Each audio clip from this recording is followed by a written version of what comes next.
Okay, hello. Thanks for joining us tonight. This is the second episode of the Tattoo Smart Live series.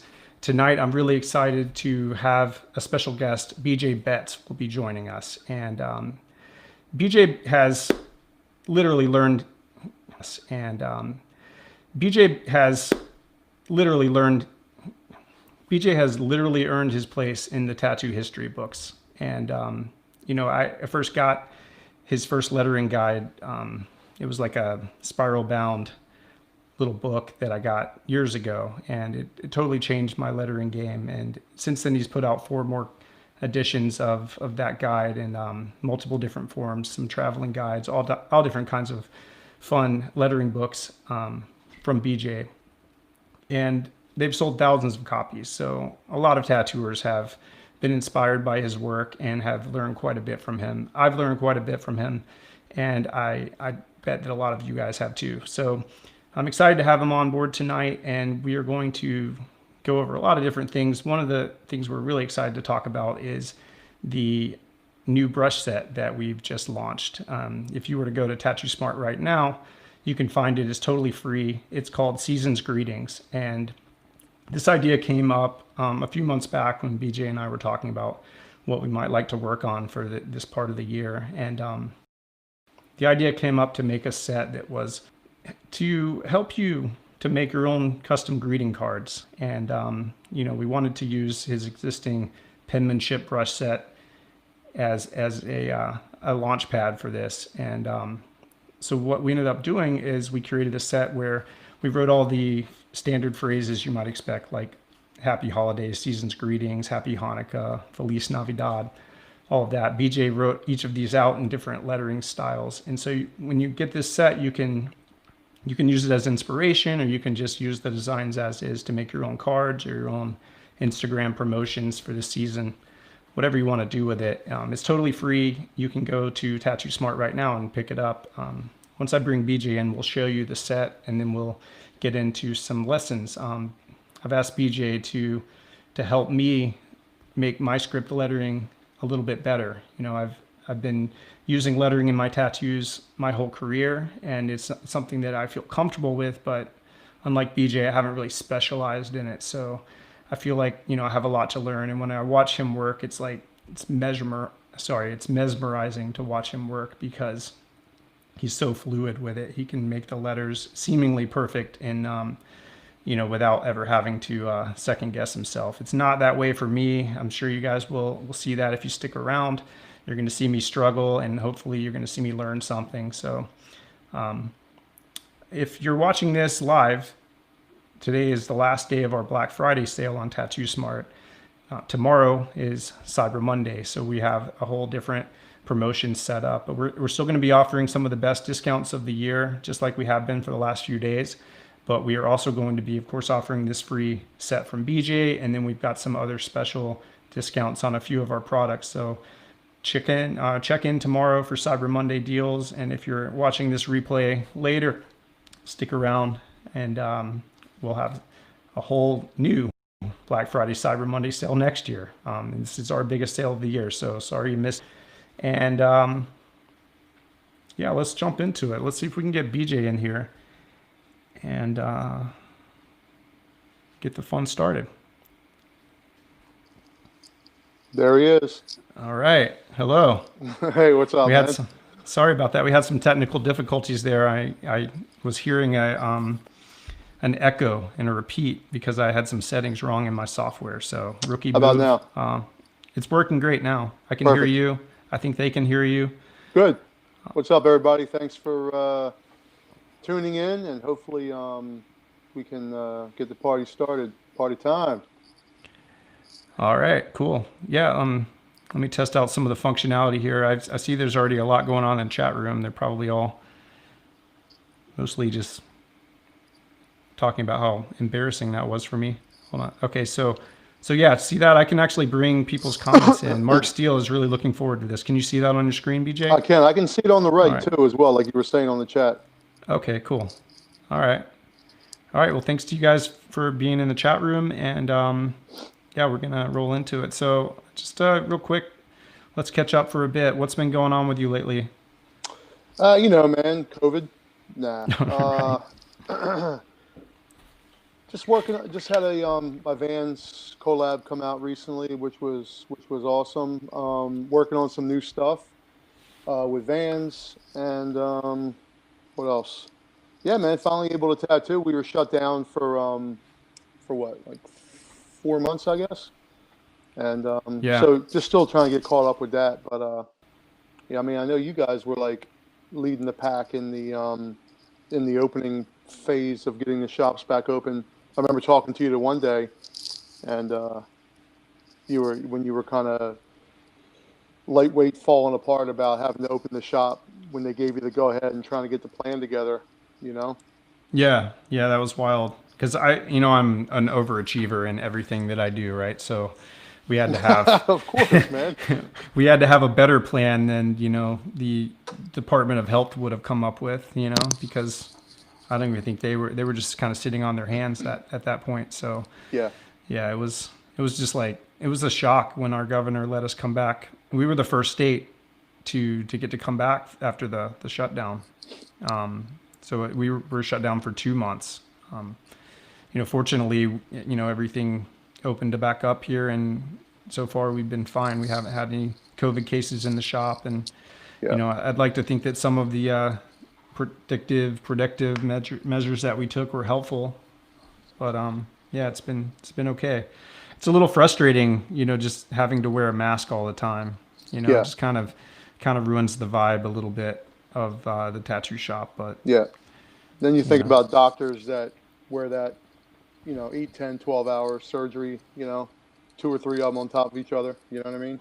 yeah, But we're not yeah, we're not that, and we don't get that money, so in a different sure, situation. right, But I'll tell you, man. A long time ago, I heard about. Well, not I heard about. I was at this convention. First convention I ever went to. I think it might have been first convention I ever worked at. It was in Detroit, and 90. I don't know, late 90s. And I'd only been tattooing a short amount of time, and just got out of the military. And I go up there, and there's Mike Malone, and I'm in the booth, and I'm not name dropping who I was working with. This is just a story. So anyway, I go in, and I'm sitting at the booth, and it's me and Mike Dorsey and I don't know, Brian Bruno and a couple other guys. Seth, I think, was there, and Mike Malone walks over, and he's like looking at portfolios. This is back when you actually had a real portfolio, that people could look through. And right. and I remember sitting sitting there and I'm watching him like look at my portfolio and thinking, oh God, man, it's Mike Malone. And he was like, this your book? And I said, yeah, yes it is, Mr. Malone, sir. And he's like, well, by the way, this story is going to relate to COVID in the long run, or relate Okay. to the situation we're in. It's not just me talking shit, but anyway, so he says, he's like, yeah, it's pretty good stuff. And I said, all right, thank you very much, man. It's very, very, very humbling coming from you and your tattoo legend, Mike Malone. And he says, how long have you been tattooing? I said, not very long is the answer. And I said, why, you got some advice for me? And he says, as it turns out, I do. So he says, I got 2 words for you. I said, all right. He goes, before I tell you those 2 words, he says, um, where you at? I said, I'm on the East Coast. He goes, all right, so tattooing's pretty seasonal. I said, yeah, it is, because that's how it was and is still in a lot of places. And I'm very fortunate, and you too, probably, that we're pretty busy year round. But years ago it wasn't that way. It was like from around September, October, you got to get up and make sure the door's unlocked. You got to think like, man, did somebody even unlock the door today? Like nobody's even coming in. And then, Yeah. January, February comes around and people start getting their tax money back and have, some more disposable income, and it starts getting a little busier. But anyway, back to Mr. Malone. And he goes, I got 2 words for you. I said, all right. He goes, remember December. I said, remember December. All right. He goes, you know what that means? I said, yeah, I think nah, He goes, you don't have a fucking clue what it means. All right. I guess I don't. He goes, so just think about that when it's spring and summertime and you're tattooing so damn much you don't even have time to eat lunch and eat dinner, and you think it's never going to stop, remember December and put some goddamn money away. And so that's what I did. That's one of the only bits of advice I've ever taken from somebody, maybe. And that was it. And I always pass that down to anybody else that I've worked with, or, at the shop, or anytime somebody ever says, "Hey man, you got any advice for me?" And they think I'm about to hit them with some next level advice shit about lettering or something. And I tell them that, and they're just like, "Yeah, get out of my face with that shit," All right. Remember December. I guess that's the best advice they might get today. Yeah, there it is. Russ. You know how I remember December? I like to just take half of it off of work, just kind of give up on scheduling appointments, because it always seems like half the appointments that you schedule at, especially towards the end of December, they just bail on you at the last minute anyway. So yeah, some years I'm going to start doing that when I tell people, I'm going to start posting saying, I'm now accepting cancellations for appointments for January. Yeah, for sure. So okay, cool, man. Well, let's see if we can get your iPad feed coming in here, and so let's see here. Let's see if that works here. Well, hold on, all right. man. If anybody's got any, all right, yeah. Man. Oh, wait. Well, you want me to turn it off? No, I'm kidding. I don't care. Put your passcode in. Okay. We're good. All right. There you go. All right. We on? Looks good. All right. I can see your screen. Yeah, it's on. Can you see? Hold on a minute. How about that stuff? Yeah. Looks good. It's probably good? It's good right there. Yeah. All right. Right. So it's what are we talking about? Am I taking over here and I'm talking about whatever, since you're just being a stick in the mud today? Oh, okay, fine. I think what we're doing right now is showing off the new Season's Greetings set, the free set. Well, let's talk about this, right? Yeah. All right, turn my iPad off for a sec, please. Okay. All right, let's turn your iPad off.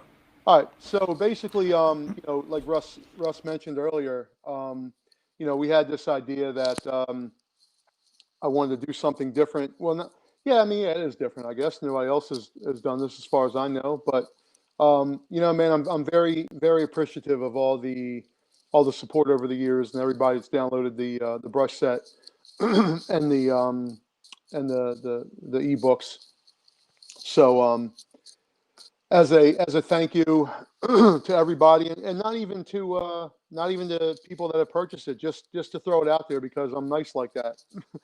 No, but I wanted to do these holiday greeting cards and just kind of keep it easy, and let you take it and do what you want with it, right? I'll basically give you the foundation of maybe how I would do it, and I think also with the state of the world, how it is, and with people not wanting to travel and being scared of anything and everything in the world, and the fact that you can get COVID going to the damn grocery store, it's ridiculous. But so yeah, because of all that, I think I wanted to have something available for everybody to just, print it out at home, draw something, send it to your mom, send it to your grandma, let your kids color something in, just have a good time with it, and try to cover all the bases. And it's free. Who doesn't like free? I know I do.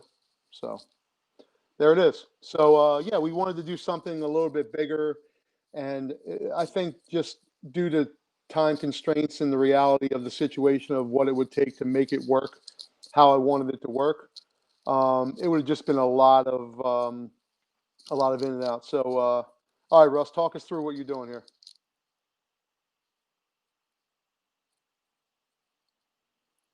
Or not. All right. All right, so Russ has up on the screen. So if you download on the link there, on the chat, Russ, they posted a link for the Season's Greetings set, right? So download it on your old iPad, and it'll show up in your brush library as a whole brush set. So basically Russ is running through them all right now, and and guys, anybody have any questions? I'll gladly. I love to draw. There's a Christmas tree made out of flourishes that I did. You got to show me how I can do this. Yeah, I don't think so. This is insane. Yeah. Are we going to do this live? Are we going to redraw this tree? Yeah, sure, man. Okay, it's not that hard, right? No, man. If you look at it, it's only I mean, I just did one continuous line. I just kept it going. I added some little, bits and bobs after it was all done. Okay, well, let's do it. I'll put your screen back up do it and now? you can show. Oh, Yeah, if you don't sure, mind. okay. All right.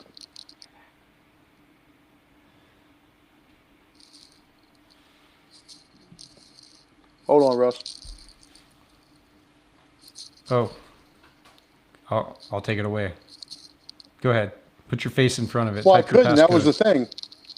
Okay. Oh, okay. Because I got my, You got it? I got You this. got it. All this right. There thing you in go. front of me. All right, hold on. Let me turn this sideways a little bit. Looks good. All right, how's that? All right. So this is my brush set, and I'm going to go with. You know what? Let's do it with my favorite. Now with the tree, I'm going to say I just did it in one shot, but so with my favorite and a lot of my brushes, I wanted them to work like a brush and like a legit brush like this, like a Tombow, like for example, like a brush pen, right?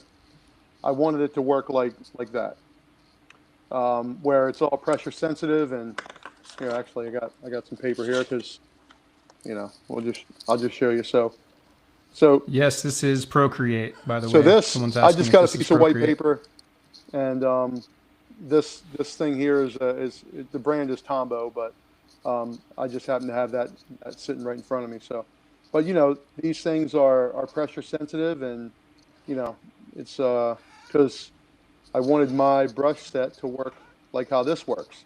A lot of us use these when we're drawing a lot of lettering, calligraphy, heads or people that enjoy calligraphy like to use these things because it's easy to get that good effect. So, I mostly just use these. yeah, just stealing from your kids. Yeah, that's how I made this for the.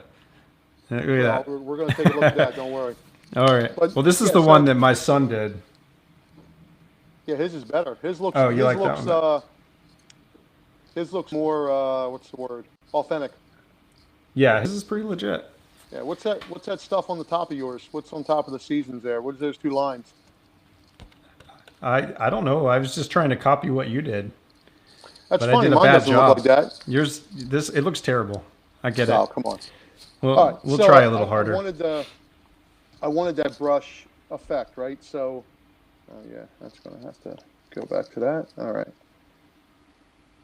So I wanted it to be that same type of feel. So when you press down on it, you get the thicker, and then it tapers off to a thin. I'll zoom Right. in so you can kind of see, but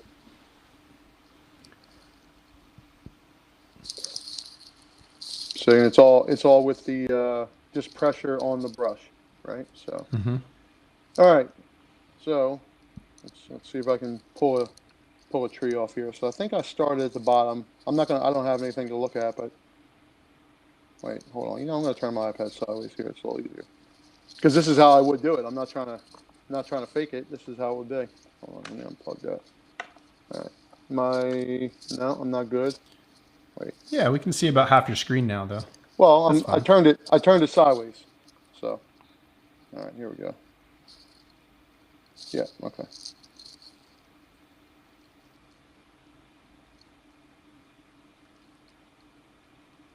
So if you can see, that's how the base would start, perhaps. Mm-hmm.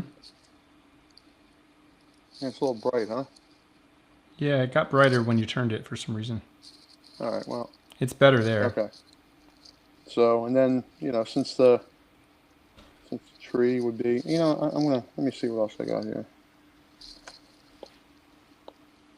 I'll use this one here.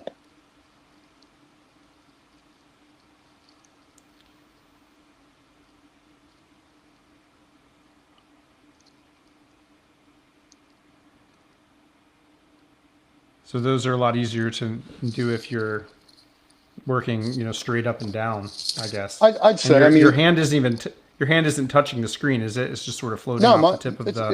it's on there. Okay. Yeah, it's on there. It's you know.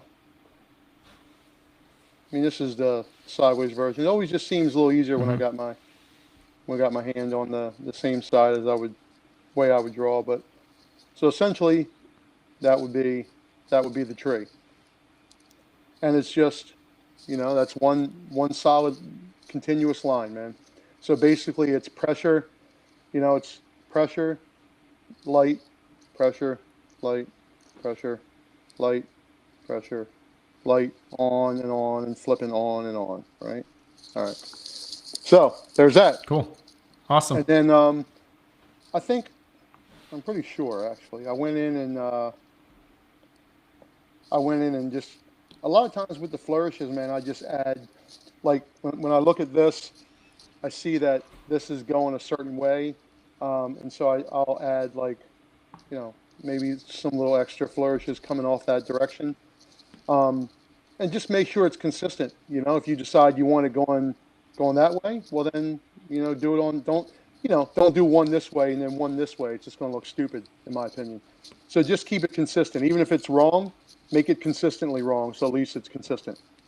I'm kidding on that. Try not to do it wrong. But anyway, think, and then think of a way that you might, maybe you can make that side and maybe mess around with one side of it and then, see what works the best, and then just add that to all the same little bits, All right. I'll give it a shot. I'll try. Now, completely confusing. Sorry about that. Let me see if I can pull it off. All right, what brush you going to use? What do you recommend? I've got the set open here. I know. I don't know. Use my favorite. That's the one that's my favorite. BJ's favorite. Okay. Now I've got to turn the size up so that it has more of a difference. Use brush pen 3. Okay.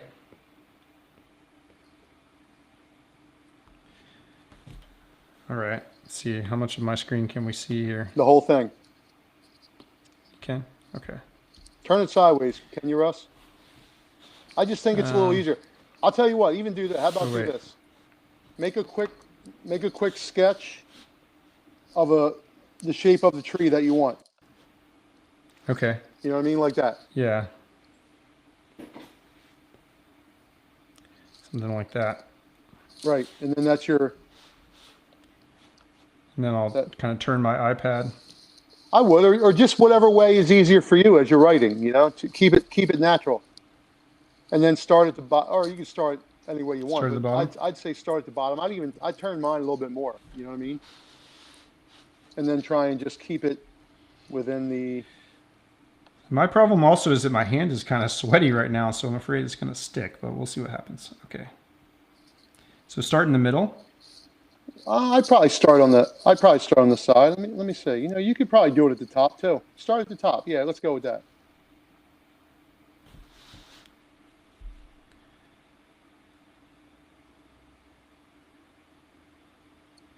It wasn't just a spiral, was it? No, it's more like a figure 8 shape. Yep, but just extend it over a little bit.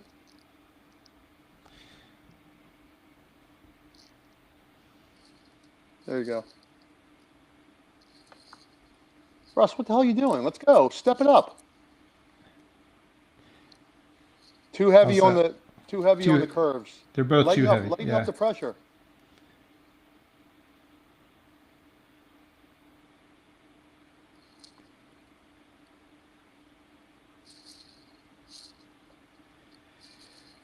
I promise folks at home, this is harder than it looks. All right, watch me. BJ does it. All right, ready? Okay, I'm watching. Yeah. All right. Press. Press. Press. Press. Pressure. Pressure. Pressure.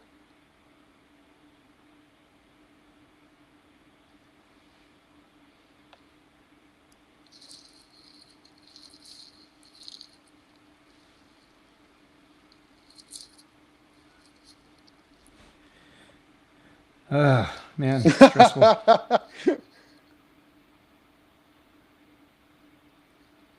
When they get bigger, they're a little easier. Yeah, man. There it is.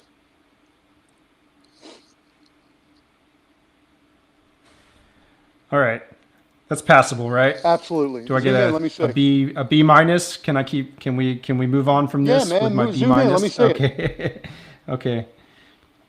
Yeah. Good. All right. Cool. Awesome. That will probably translate over into drawing actual letters too, I imagine. Absolutely. That mastery of the pressure. Oh, yeah, absolutely, man. Yeah. Cool. All right. Yeah, let's show off some more of what's in the set then. The holiday one? Yeah, we're up here. Okay. Here. Let's see what else we have. I got it here too. Happy Kwanzaa. Yep. All the bases are covered. All right. So what do you call this lettering style on top? Do you call that just Old English, or do you have That's Old another English name for it? with my own, just kind of my own swing on it. You know what I mean? Yeah. Try it with a big pen. Yeah, man, I've been doing that my whole life.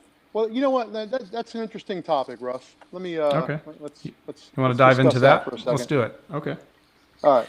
So, you know, man, I'm all about constructive criticism. I 100% don't have. I'm not this like thin-skinned tattooer who can't take any critique or criticism. Actually, it's the opposite. It turns out. I love it. I love getting critiqued and I love any kind of constructive criticism. If you want to be a dick, then just be a dick. I don't care. I can be the same way. But you know, man, I've read some comments on, and I'm sure you have too, that you know using the iPad is cheating and all this other stuff. Just want to clear something up for everybody. This, you know, and Russ can tell you this. I just got an iPad not long ago, so I know how to draw before all this happened. Like I know how to do all this lettering without an iPad. I don't need that. It's just a tool that is very helpful and you know who doesn't love drawing on a computer? It's awesome, you know. And you know I legit went to Russ because there was brushes that there was just tools that I didn't know existed and I couldn't find it, so it didn't exist, so I made my own, just like anything else. Like I don't like the black ink, I made my own black ink. I don't like how the skin markers work, so I made my own skin marker. So it was that kind of thing too. So as far as the cheating goes, I can guarantee you that anything that I draw on the iPad, I can draw it on a piece of paper with a Bic pen or a brush or a paintbrush or a pencil or whatever the hell you tell me to use or ask me to use. Don't tell me, but I can do it with whatever. And I guarantee you that most people that have a successful tattoo career and have had a successful brush set with Russ, it's for a good reason. They're not some bozos who just, you know, started tattooing or just got lucky and they can only draw on an iPad. On the contrary, man, they can draw whatever they draw on the iPad. Now, I can't speak for everybody because a lot of people are graphic designers and, you know, they have Illustrator and Photoshop. I don't know how to use Illustrator. I don't know how to use Photoshop.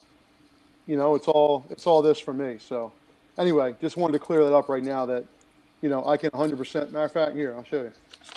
Here, how's this? All right. Yeah. Here, wait, let me charge this.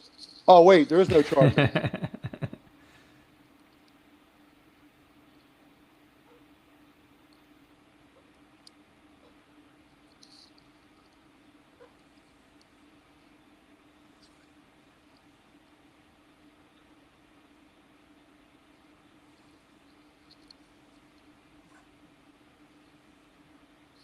This is a brush pen, by the way, in case you were wondering. So, wow. It's not plugged into an iPad. So, if anybody had any questions about that, feel free. So, there's that. Yeah, I think you've proven your point. Well, no, man. It's, you know, I'm everybody. You know, they like I'm not you know Merlin. I'm not Houdini. This is like I made this for us, man. For the just the regular artists, just the people who put in the work, man. You know, 10,000 hours. If you don't know that theory, look it up. There's a guy named Malcolm Gladwell who wrote a book about, well, a bunch of things, but one of those things was how he thinks and how it was proven that it takes 10,000 hours to be good at something. It's a proven fact that, you know, Michael Jordan spent 10,000 hours shooting free throws. You know, Tiger Woods spent 10,000 hours, you know, doing, you know, practicing putting or driving or whatever it is. And that's why these people are the best. So I'm not saying I'm the best. I'm just saying that I can probably guess I've spent 10,000 hours drawing over the last 30, 40 years, and I've definitely drawn 10,000 letter R's in my life. So Sure. anyway, there's that. So that's really what it takes. Yeah, man, there's no shortcut to putting in the work. I mean, listen, the thing too is, man, is that like these days we have the best everything, right? We have the best tattoo equipment. We have the best needles. We have the best tattoo ink. We have the best aftercare. Dude, we got aftercare products that are being, you know, developed by fucking doctors. Like, how much better do you want it? So if you get a bad tattoo these days, or you do a bad tattoo, that's on you, man. You know, you can't blame the green soap. You know, what else is there left to blame? There's nothing left to blame except you. What are you going to blame? The tube? Blame the armrest? Like, come on, man. So there it is. The iPad saves you time. And I'm just reading the comments here. And tattooing the ends. Yeah, put that one up on the screen. Yeah, the iPad saves you time. Yeah, it does, man. You know, and I think with me, it's just, and I'll tell you another reason that I enjoyed it is because I'm very fortunate that I do a lot of extra work, design work with Nike and Vans and, you know, Adidas and a lot of other brands like that. And so with me, before the iPad, like I said, I don't know anything about. Oh, Damon, what's up, Dame? How are you, man? Damon Conklin checking in. Oh, what's up? No, I just saw Damon Conklin on the. Yes, yeah, I put him up on the screen. Yeah, man. So, but yeah, with all that being said, man, I don't know Photoshop or Illustrator, and with these brands and these larger companies, they need to have things vectored and ready to go for print, and I don't know how to do that. So basically, what I would have to do was draw something, scan it, email it to another friend of mine or to the brand that I'm working with. They would have to have it vectored, send it back to me for approval. I'd make changes again because a lot of times if there's like, let's say, you know, 2 lines that aren't connected that I drew, well, there's a reason for it. It's because I don't want the shit connected.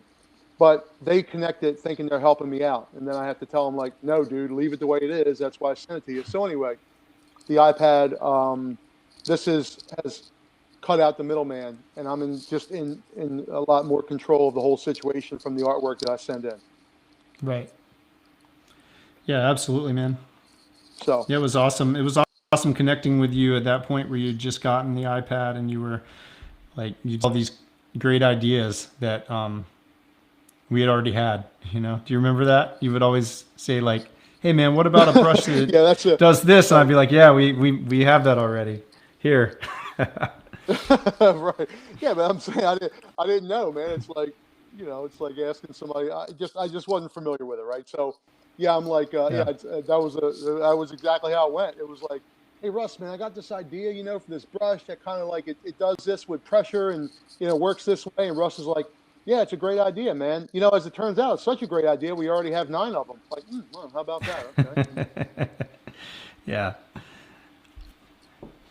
So that's how it went. So anyway, yeah. So talking more about the sets, or more about the stamps here. I mean, one of the things that I wanted to try to do was to draw this design here. And some of these, you know, okay, I got happy Boxing Day on there now. I put up the season's greetings. Okay. Yeah. See, That's the one I tried to do on the card with the red marker. No, I get it. Yeah. And I was joking when I said what's those lines. I knew what it was. All right. So. All right. You didn't put the with love on there, though, did you? No, I didn't. So, like, would you mind just trying to like replicate that one real quick? Yeah. Sure. To do that one, I think you can do it fast, right? Oh, I don't know. I'm gonna try. Let's see. All right.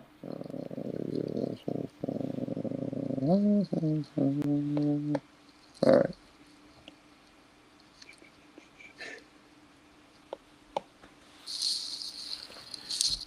I don't need to see it. I'm going to work on my own version, just kind of like tracing over yours.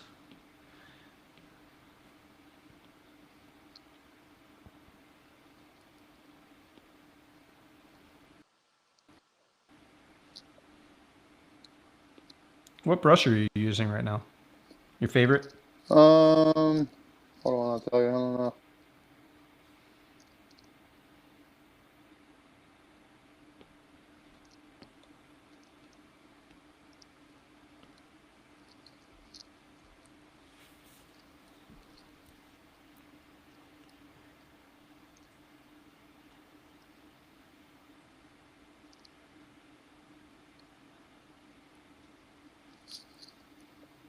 So just do that, right?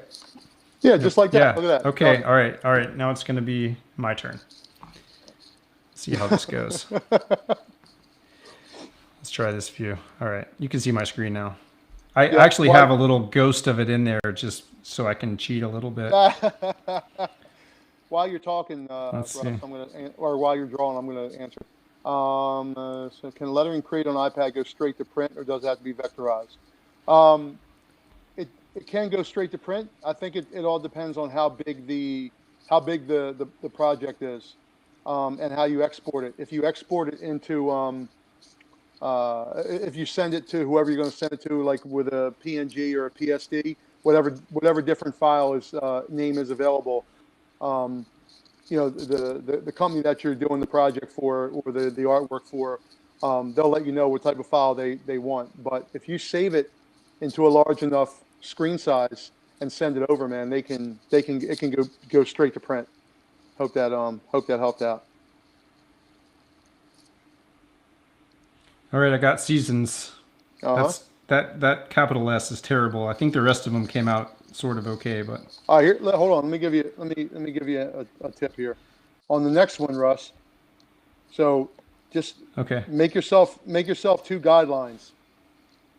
Okay. Actually, if you go up to the top, if you go up to on the top of penmanship, I have a lettering grid. Yeah. All right. There you go. So something like that. Yeah, sure. Whatever style you want. And then use that as your Okay. yeah, no problem, man. No problem at all. I'm talking to Jonathan there, whoever the gentleman who asked the question. All right. So anyway, in the because of you know, Russ was an example right there. A lot of times, you know, one of the things that I see a lot of is people that they you know, they don't have they're kind of all over the place with the size. So what I always wanted to do was I just said, you know, I always explain in my in seminars and workshops that, you know, make yourself like, you know, 2 guidelines on or they can be straight, whatever. But this is your, you know, the area that you want to keep your lettering in that type of space. Okay, you know, just make yourself these 2 guidelines. So what I did was I made one. I wanted in my set, I wanted a couple different options. So, you know, one of which, you know, that's a little big, but one of Where do you which, have your streamline set, BJ? Do you have your streamline all the way up, oh, I or? don't know, Russ. I didn't touch it, man. Whatever. When I Okay. made the thing, I just had to. I mean, I can check, but anyway, so that's what I did, man. I just, you know, I wanted to have this thing, so you know, you have that and you have that, and now that's your guideline. I'll zoom in and show everybody. So you got your uppercase line and then your lowercase line, so that when you're drawing, you know, you have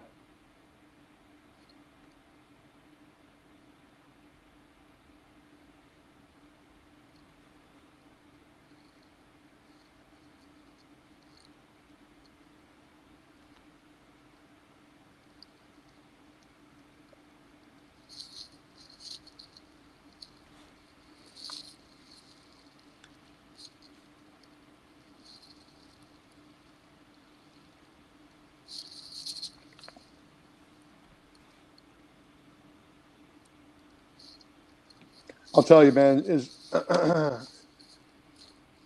just to give Russ some props. There was times when, like, I feel like I know a good bit about lettering and about, typography and things. And what I know about that, Russ is the wizard with what's the hand movement all about? What are you, like, getting a running start before you start drawing? What's going on over there? What did I do? Nothing, man. I'm just trying to joke around with you. Lighten up, will you? Yeah, I'm super No, nervous your right hand. now. Yeah, just saying when you were starting to I can't. starting I on the can't green even. I part, you were can't just make kinda this like, whole. I can't make this whole G unless I make the screen smaller. well, turn the If you try screen. to draw it too big, I have to. No, you don't. Just go with it, dude. I can't reach that far. Like my hand won't go Turn the that far screen. that Turn way. the screen. Twist it this way. Okay. Now do it. It gets a little bit rough right here, like on this part. Oh, what do I do with that? Move your hand. Don't keep your hands. Move your hand. Like Watch. move my hand doesn't. Okay. Watch me. I'm watching. All right. Let me get a different brush. All right.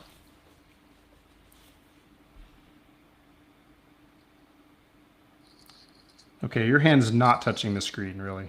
It is. It's sliding on the screen. It's moving. Okay.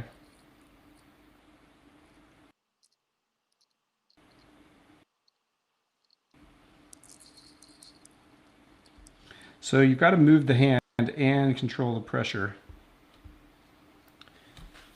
This is where I wish I had one of those like gloves because my hand's kind of sticking to the screen. It's like, I don't know if it's just because I'm, live streaming and nervous, but yeah.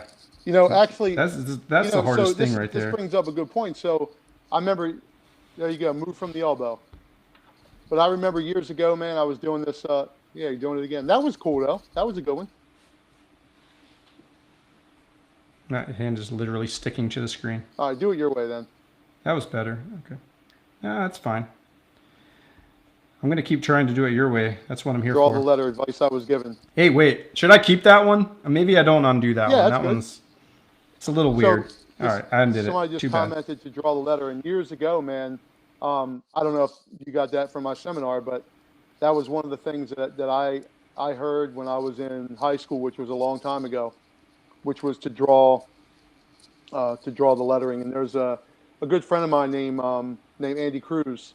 He owns a company called House Industries, one of the best typography font companies in the whole world. And that's what we also went to high school together. And Andy, that's what we heard from our high school teacher was, if you don't know how to, if your handwriting sucks, then draw the letter.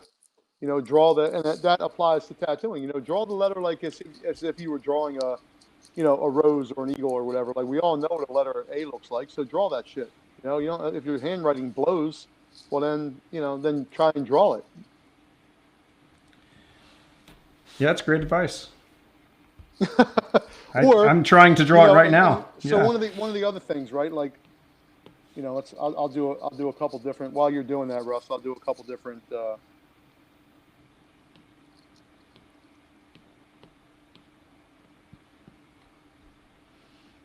One of the other things I like to do is I like using a couple different fonts in the same for the same word, just to kind of mix it up a little bit. So,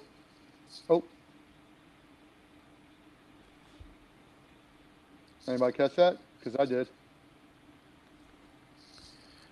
I wasn't watching. I was trying to make this R. I'm struggling over here. All right.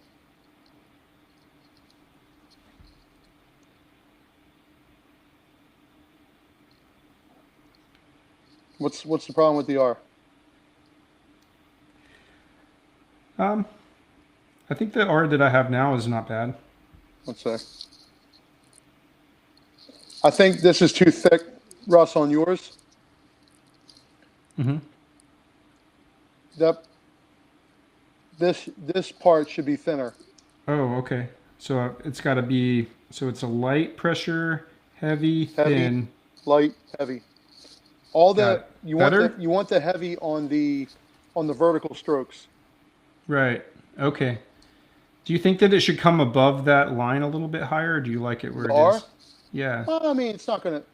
I mean, I did, but if you look at mine here.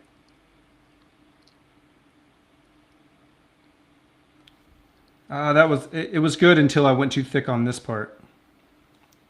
Hold on. Maybe I'll keep that one.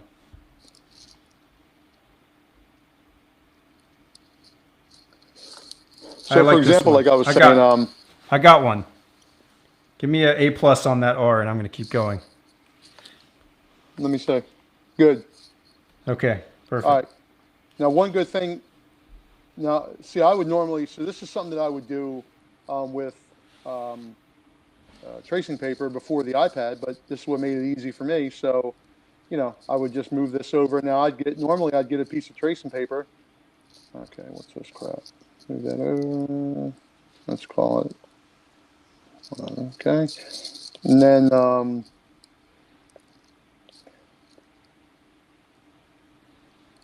there we go. Nice. Yeah, and again, I like mixing up the different two different fonts. Yeah. I'm not there yet. I'm just trying to get this one right. But you're right, it does look good. It's only taking a half hour. It's all right, man. Just keep taking your time. It's cool. Well, we promised them 2 hours. You'll have this done by the time it's done.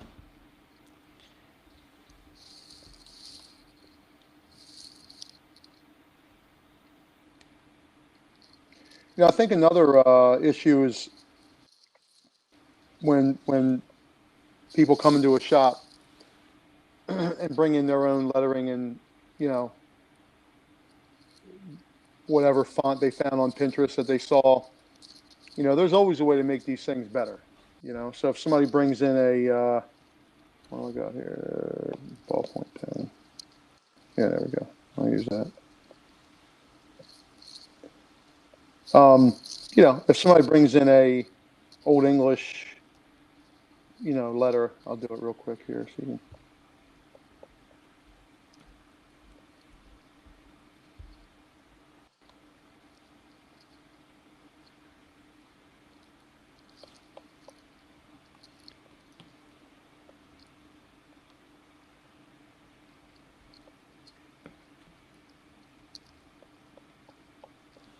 All right, that's a basic Old English A that you would just find on, somebody could print out and on the computer and bring that into the shop, right? So, let's say somebody brings it in like, oh, I want to get this thing, and what do you think? And most people, man, they'll just be like, yeah, okay, cool, and go with it and just take the easy way out. But the reality of it is, man, you can always make it a little nicer, like, well, this isn't what I mean. I'll show you guys in a second, and I think the point of it is that, the shop down the street, they might do it nicer, or maybe they won't do it nicer. So why not you? Why not you do it nicer? And then all of a sudden, man, you do some nice lettering on people. And a lot of times, think about it. Like a lot of times people come into the shop and they might only want one tattoo ever. That's it, right? They want their one tattoo. And for us, it's just a job. You just throw it in the trash, you throw the stencil away, you're done, and it's on to the next one. But for them, this is what they've always wanted, and it's going to live with them forever. And you might forget who they are. You might run into them at the mall and be like, "Hey, what's up, man?" Because you forget their name and all this other stuff. But to them, man, you potentially could have changed their life. So why not give them something, man, that they can really be happy with, and guaranteed they're going to go to another tattoo shop. I guarantee it. Whether they're going to, one of their friends is going to call them and be like, oh, hey, Tammy, she has a tattoo. She's a pro. I'll bring her with me. And then Tammy's going to go with Becky to the shop, and she's going to go, oh, I got a tattoo. And she's going to show them this letter that they have. And if it's nicer than, something that is just the basic letter A that she'd get at any tattoo shop as a walk-in, It's going to be, oh, okay. But when you do that extra, and now uh, from that moment on, man, you know, you're going to potentially be the lettering guy or girl at the shop, you know, just because of that little bit of extra time that you paid, extra attention you paid to it. So, you know, let's Right. say that they bring in this letter A. I saw somebody talking about have issues with the layers. Russ, you want to answer that one?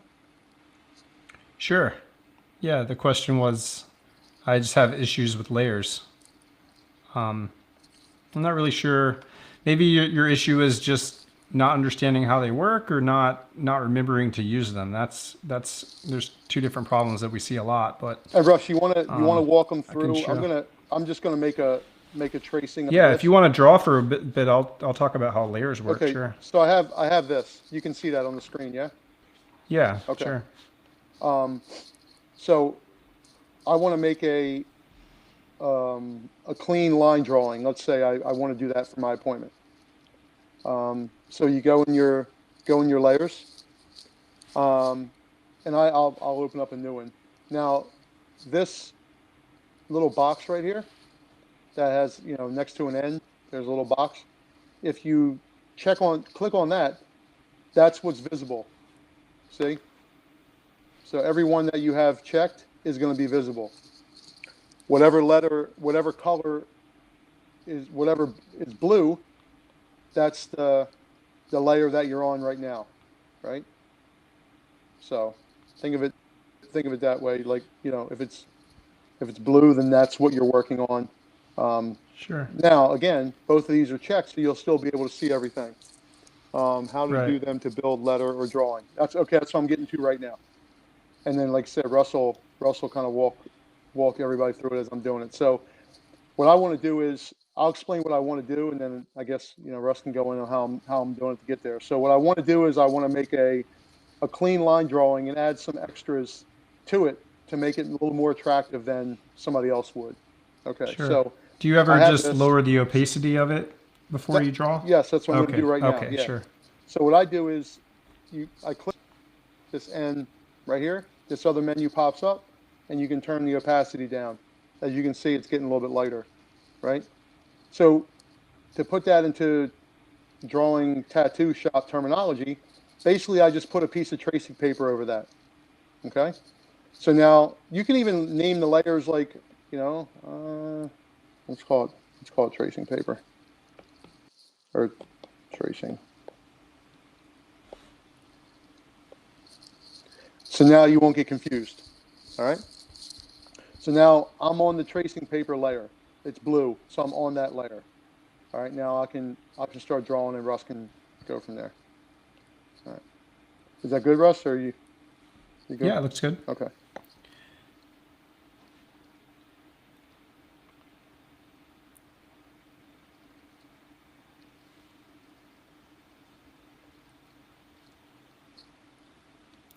So what brush are you using right now? I am using brush pen 1. Okay. And you have the size of it set a little bit larger than halfway. I think that's Yep. important on these. If you have it all the way up, then there's such a wide difference between the thick and the thin. Yes. I think you can control the difference between those by changing the brush size. I won't ask you to do it right now because that would probably mess you up, but I will when I'm done, though. yeah. Oh, another thing too is when I'm drawing, I don't know if you can see it or not. Maybe not, but I have the grid. I have a drawing grid on. I like to draw with the graph paper with the blue lines. So if you go in your there we go. If you go in your canvas, well, under the little wrench tool here up top, you go in your drawing guide. I have mine on, right? So if you go to edit it, and then you got your, on the bottom here, it's 2D grid. And so I have mine, like, I don't know, what do I got? 40, let's call it 50, 40, 49, whatever. And then that just makes it a little easier for you to, you know, you can't see it on my screen, but it's on there. That just We can makes see it it. easier for you to follow a straight line, just roughly. Yeah, that's helpful. Okay. That just is always been one of the things that I've done. There's also for straight lines, obviously on the iPad, if you just hold it down, like you draw, if you have a crooked line, you just hold it and boom, it straightens out. It has that on circles, and you go up here, edit shape, and you can change the whole thing. Triangles, you just hold it, Stars. and stars, squares, rectangles, whatever. All right.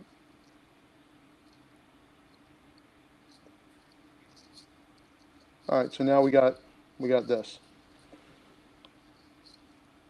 And I can just turn that off.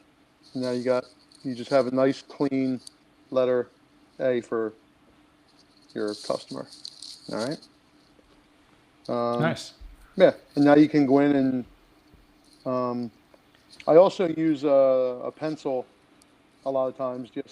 I made my own little favorites, and I have a pencil that I would use to sketch also. But honestly, there's a ballpoint pen in my set that I sketch with a lot too. So, and then from here, you can just do a few duplicate layers and play around with it. That way, you don't have to keep worrying about losing something. So let's go with this one here. And I don't know. And then you can start sketching. Now, a lot of people like to do the kind of beveled look. That's like a big thing now. Well, not now, but a lot of people. I see a lot of lettering done with this beveled type of look.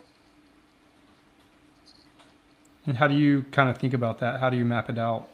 I think where would this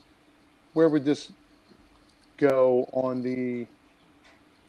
So how the bevel came about, right? Think about how this bevel effect comes about. So essentially, the bevel effect comes about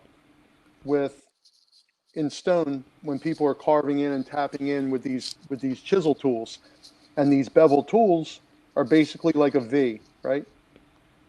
And it's carving in the stone, going this way.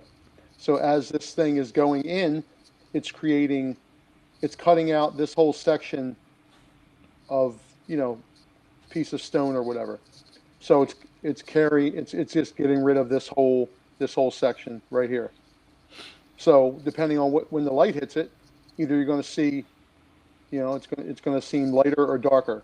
So generally it's on one side just because of the way your eye and the light source is.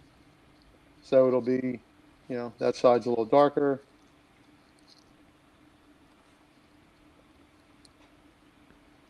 Now this side will have a little bit of shading to it, but not as dark as the other side. So that's like Got it. a quick little bevel. I tried to catch up with you, but it's not going to happen. That's all right, man. That looks good. All right. Now there's another way to do. Think about what some of the options might be for the shading of the Old English letter, right? For tattoo wise, when you're bringing this into the tattoo world, this is Tattoo Smart, right? So, obviously the easiest one would be all black. That's the easiest option for somebody to do is, now I'm looking at this. I don't like, this is a little too tall here. Oscar, the brush set is around $50 today for Black Friday, and tomorrow for Cyber Monday. It's actually going to be 30% off for the penmanship set. And of course, the Season's Greetings set is free. And that's only going to be up until we're kind of past the holiday season, and then we'll take the Season's Greetings set back down. And maybe we'll bring it back in the future for the holidays, but probably going to be up for about 2 weeks, maybe 3 more weeks. Okay, so there's one option, just solid black. All right. Now another option would be, let's say you want to shade it from the bottom, and then lighter as it gets to the top. Now you can do that with trying to stay in the lines, but Russ, do you want to talk about them maybe doing a mask and do that? Or I mean, I can do it. Doesn't matter. Yeah, sure. Go ahead. Show us how it's done. All right, cool. So let's say somebody wants a nice, dark to light blend, or man, you can just sell it to them, right? And the reality of it is, it's probably easier for us as tattooers to shade it halfway up or halfway down. The downside of that is if your line work sucks, then you're gonna have to work on that because it's gonna be highly visible when there's no shading up against it. So yeah, one of the options to show somebody these things would be if you go in your, what's this thing called up here, Russ? This little S-looking thing. That's what I call it, the S-looking thing. Perfect. You click on the S-looking thing, and then you go on the bottom here. Probably stands for selection. You have automatic and freehand. So what I do is, in this instance, I would do automatic. And then you just tap on the sections that you want to shade in. Pick whatever brush. For stuff like this, I like to go to a soft brush. It's in like the airbrush section. And then just start going. Let me turn the opacity up a little bit.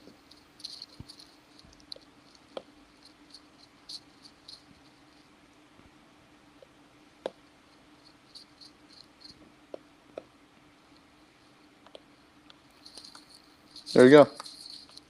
Nice. And then so it's black to about halfway up and then a short gray fade. Sure. And then you can even go in and do little, extras to add to it. And go in with some flourishes, and now you have a nicer, one letter A. And I think that's a little bit more attractive than, let's say that, right? Right. We have a question that I think is relevant. Yeah. It's for black letter styles, do you tend to use your chisel tip brushes for even thickness, or do you like to freehand it for more personality? I guess it's going to depend on how big it is, to be honest with you. If I'm right, let me pull up one, I'll show you.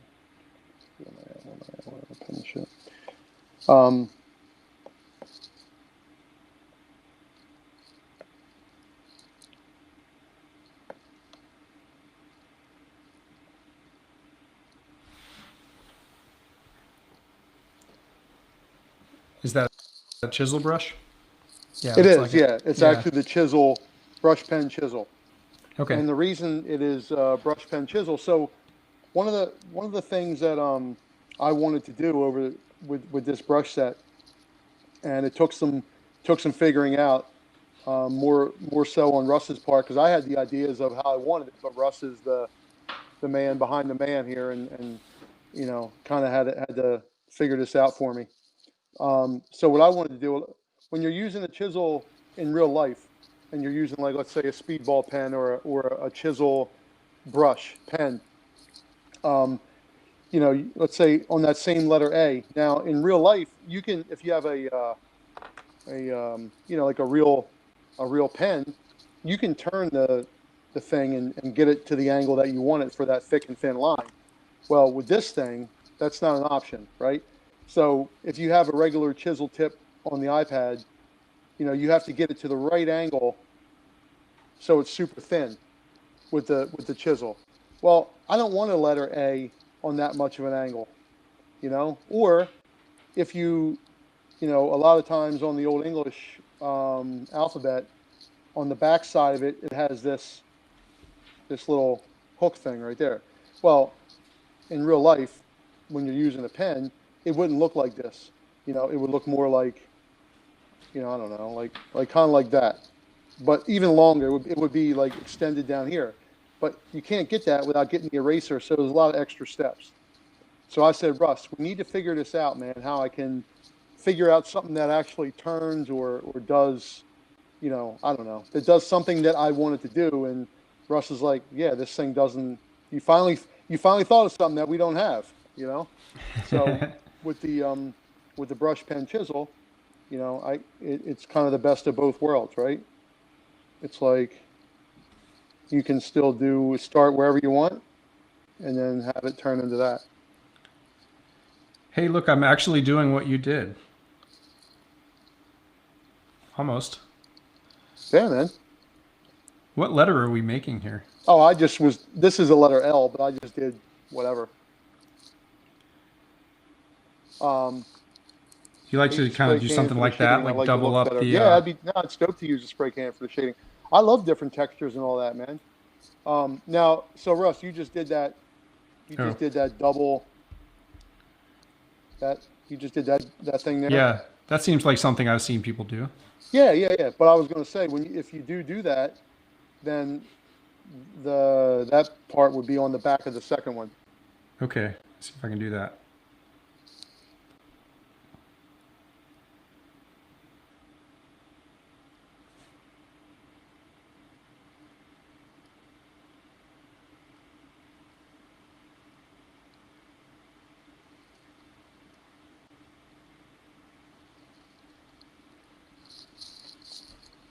Eh, Yeah, this part's too short, right? a little bit. I mean, mine might be too, but whatever. That's better. And so and then I'll go in with my one of the other brush pens. Let's say I'm just doing one letter, and I'll start making it nice and fancy. You just got to be careful because there's a prime example. It's not obviously, but this can easily be made into a letter H now.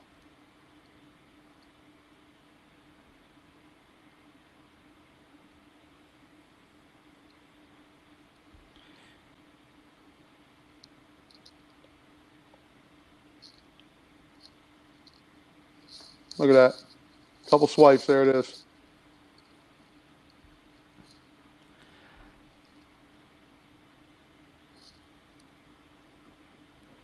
Yeah, I'm just struggling over here with that, but Nah, I get man. it. And another thing too, another question I get asked, like go back to some script here. Do my little guideline here. A lot of questions I get is about where do you put the flourishes? Which way do they go? How much is too much? All these things, and I don't really know the answer on how much is too much. I think it's like if it looks like it's too much, then it probably is. So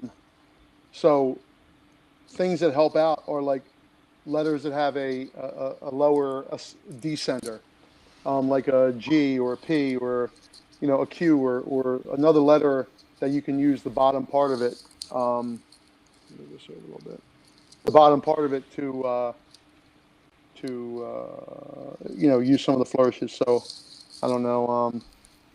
Give me Russ. Give me a letter that has like a G in there in the middle somewhere. Man, I'm on the spot. Let's ask the Okay. chat room. Forget. Never mind. I got something. Forget. Okay, that's a good one. All right.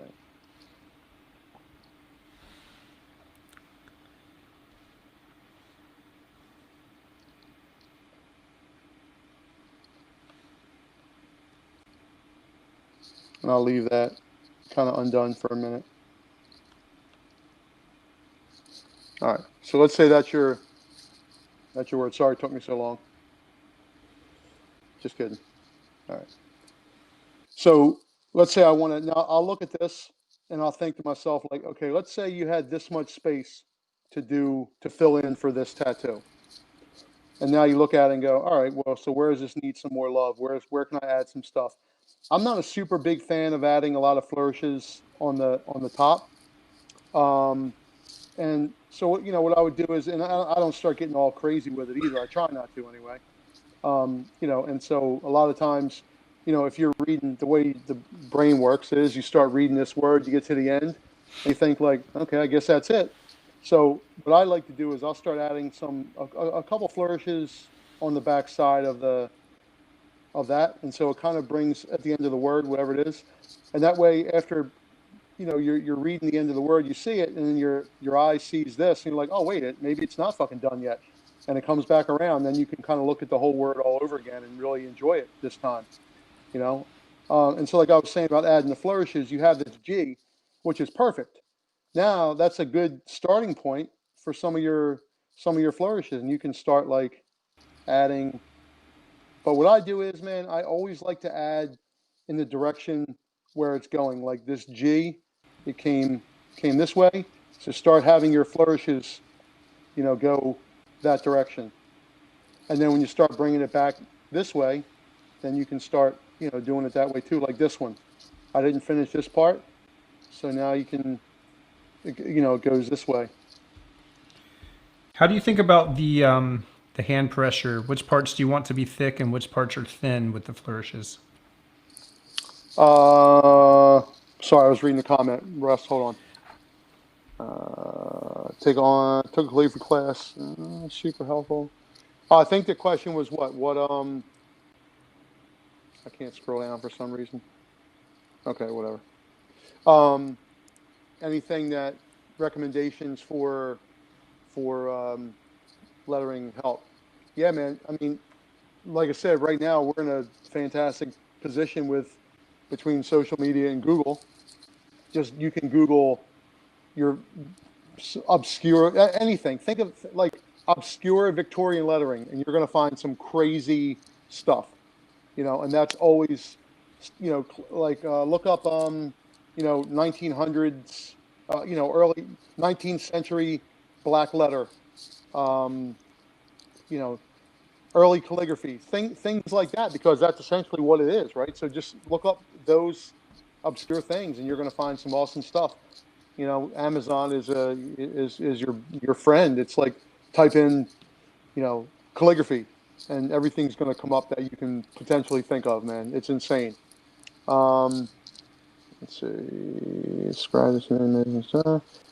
And books from my Bibles for a long time took them. Oh, well, thank you very much, man. I really, really appreciate that, man. Use Procreate much to design tattoos or draw right on clients. That was for Zilla Smith. No, I generally draw right on the right on the client. A couple different Sharpies or pens that I have. But if it's some bigger stuff, or if I have a client that wants to see something, then that's fine. I'll sketch something up, no big deal. But generally, I draw a lot of stuff on. Any effects you do to the background? For a tattoo, it all depends on the tattoo. If think of the lettering like this, right? Like there's no, a lot of times there's no image that goes with the lettering, right? So all we have is the lettering to tell the story. So the choice of font is going to be really important to tell the story about the word that you're saying. Like if you're doing a portrait of somebody's grandmother and they want some lettering, then you might not want to choose Old English or some super hard Cholo style, like hand style from East LA to write grandmom's name, unless grandmom was some crazy thugged out woman. But otherwise, it might not have the proper effect that you're going for, right? So, you might want to choose something like, I don't know, like some script or whatever. Or, if somebody chooses a word that's like hate or violence or, whatever, you might want to choose a font that is, I don't know, a little bit more aggressive, let's say. Or you can go the other way with it and make it a super nice, fancy, fine line script that says like hate or violence. Or maybe love is let's see here. I can just talk while I'm doing it, I guess.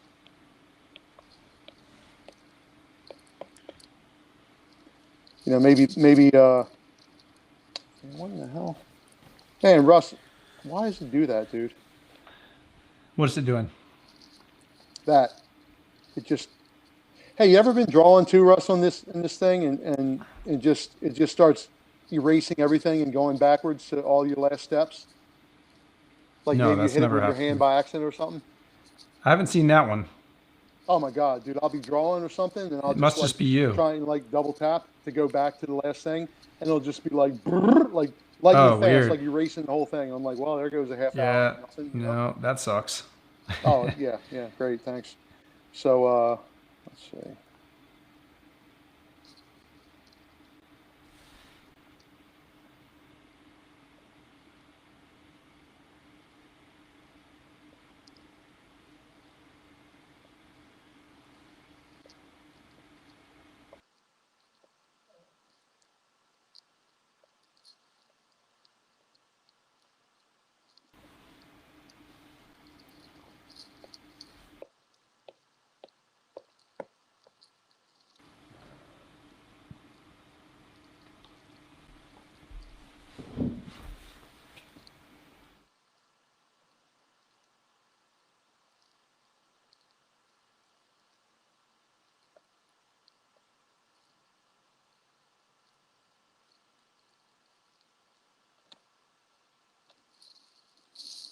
What was the brush you used for the top one? That was loose flat in my penmanship set. Okay. So I wanted that to look like a loose Looks like a flat. dry brush. Yeah. Yes. So I wanted that to be like a loose flat brush, like it says. So there's some kind of close up on that little love thing I just did. Yeah. Let me see what you did. I want to try to copy it with the same brush. All right, Yeah, so the top one. I used BJ's favorite. Oh, the top one or Yeah, both? the top one. Okay, the All top right. one, yeah, top one was loose flat.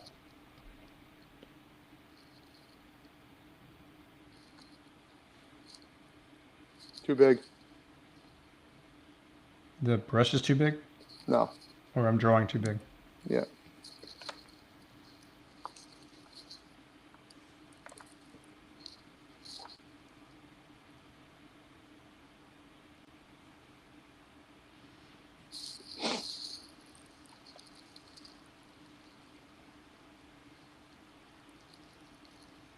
Oops. Leave it right there. I held it too long. Yeah. No, bring it across. Yeah, I just did that by accident, that extra. Here, I'll do it. Like I'll that? do it. Let me do it. Let me do it. Let me do a do-over on that one, Russ. Hold on. Okay, sure. Let me erase this. I'll do it right. I just tried to do it pretty quick. All right, here we go.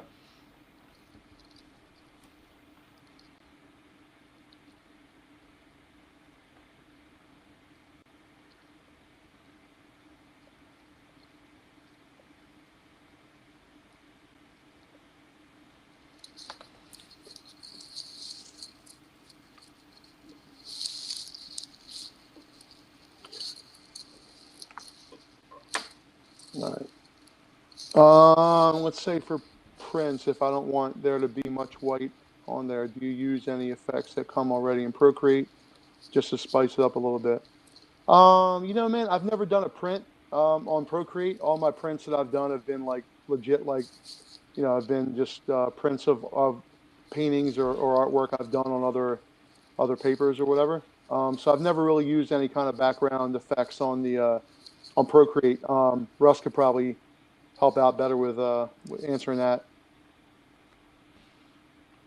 Background effects on Procreate. Yeah, when Maybe you're there's done playing around there, you can read his question. Okay.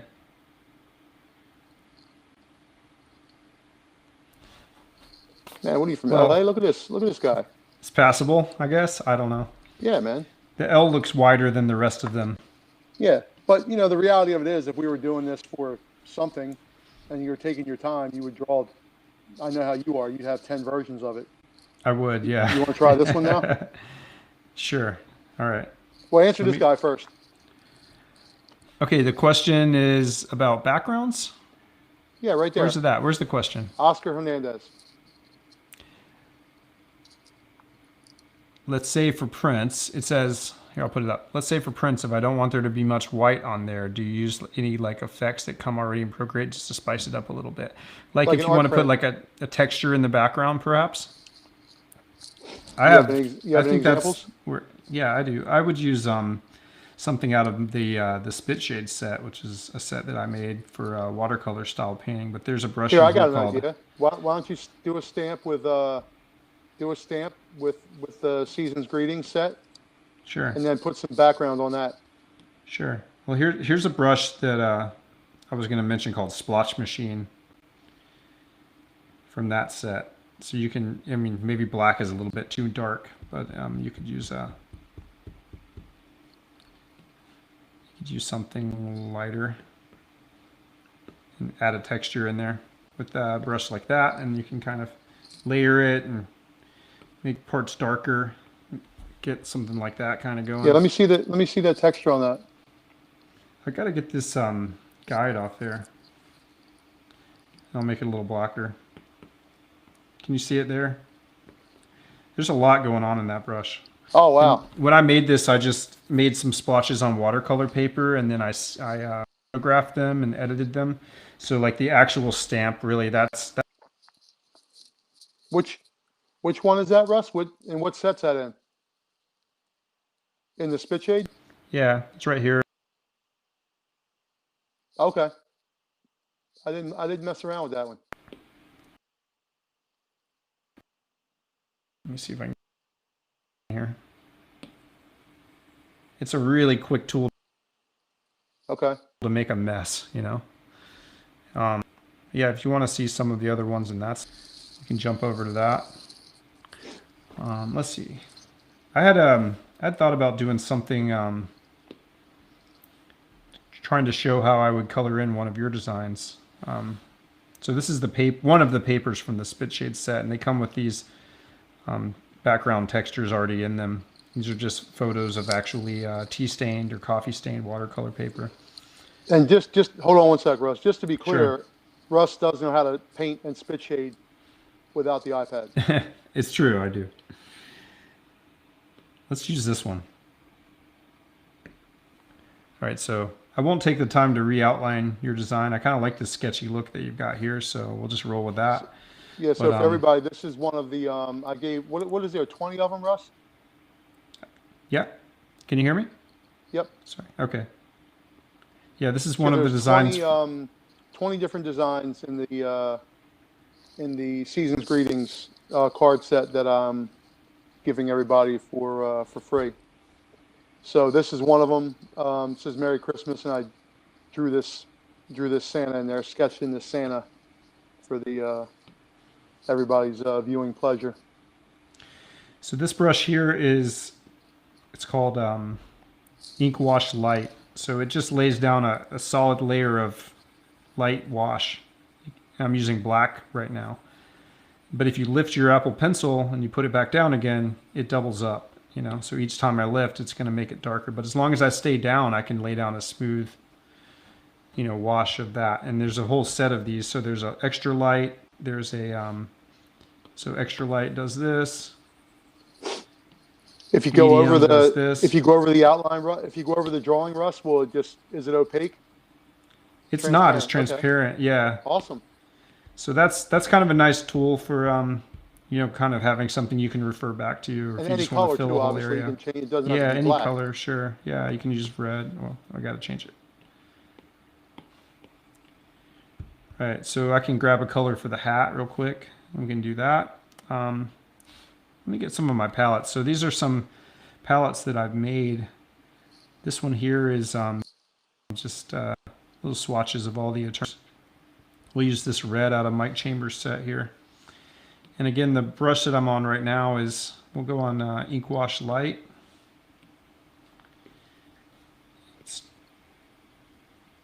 I can just go ahead and fill the whole thing with red. Maybe I'm kind of keeping it light just to keep that vintagey kind of vibe with the illustration. Uh-huh.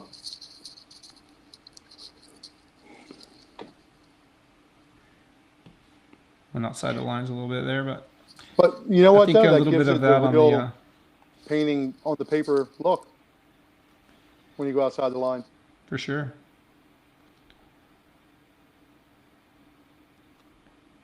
His little rosy cheeks, a little bit of color in his lips. Oh man, look at this guy. Let's do another layer here. Let's put some now black. If you were doing this as a card, Russ, would you do a different layer for every color, or would you just go for it? I always do a different layer for every color because I know that I'm probably going to want to change the colors around after I get all the colors laid out. Okay. Because I like to use levels adjustments. Like if I go in here on this red here, I can hit this magic wand tool and do hue, saturation, brightness adjustment. And now I can change the colors.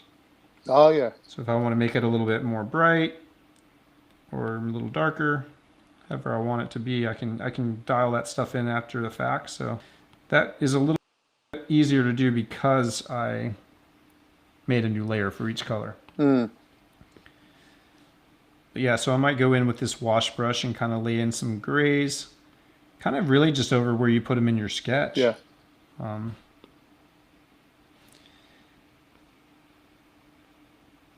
Have some fun with that. We can, you get the idea.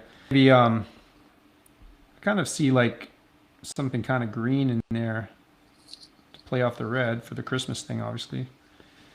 So I'll use a different brush here. I'm going to use one called Magic Spit Shader, which is kind of an all-in-one tool. If you press really hard, it'll go big, but you've got this nice like messy edge to it. So I'll make the size a little smaller and just kind of get in here and again just sort of going over the shading that you had in there, letting that kind of show through. Nice.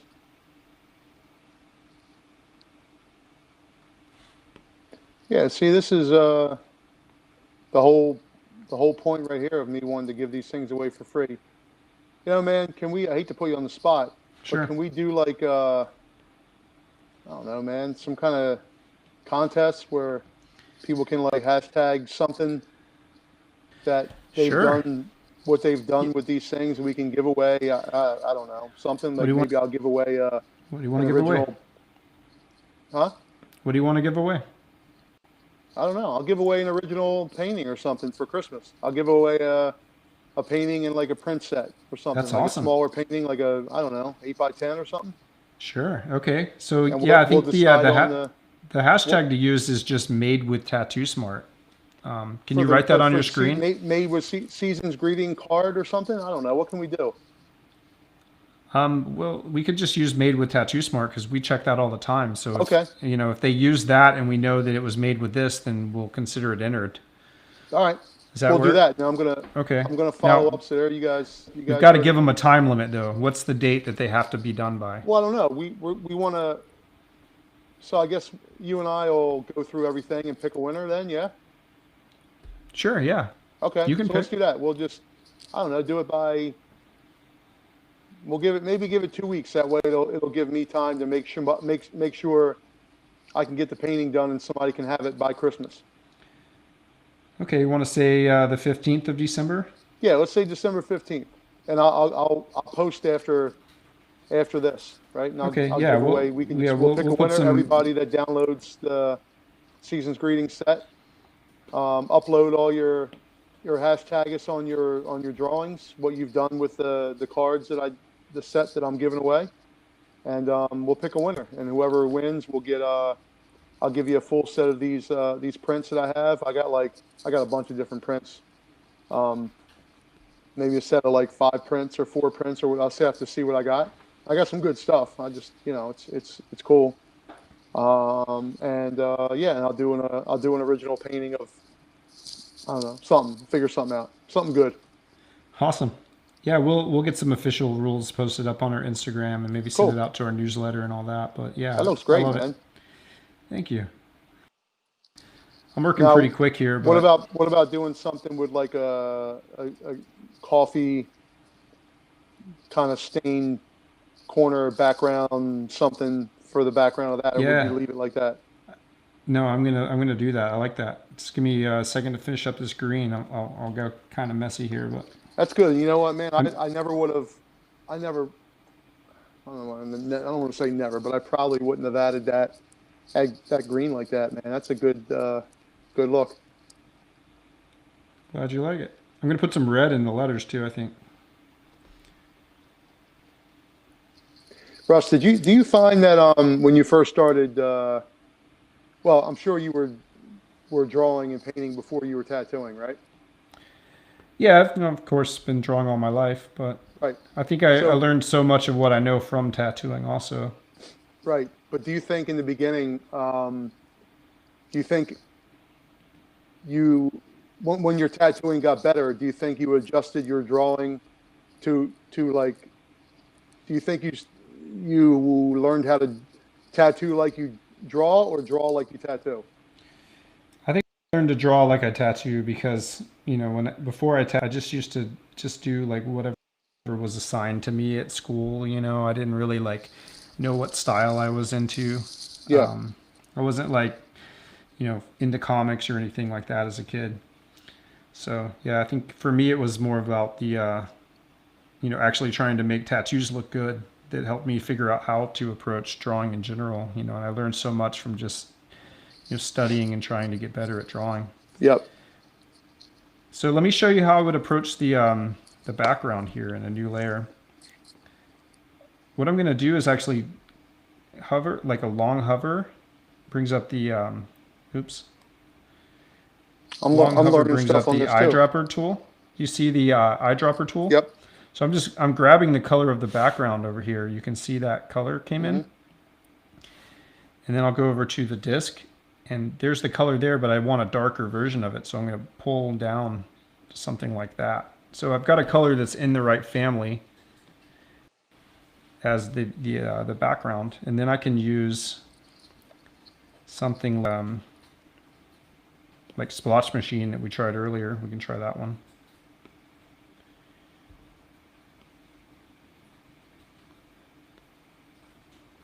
What do you think? Is that a good color, or should I go a little darker? Give it a little bit more of a maybe more of a red in the red family.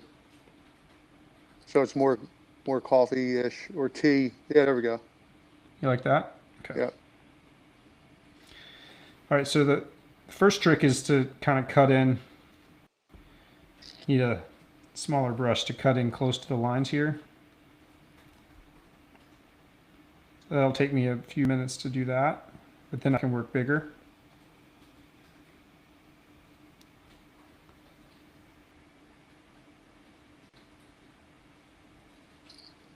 Well, Mr. Oscar Hernandez, I really hope this is helping you out, man, because it's definitely helping me out.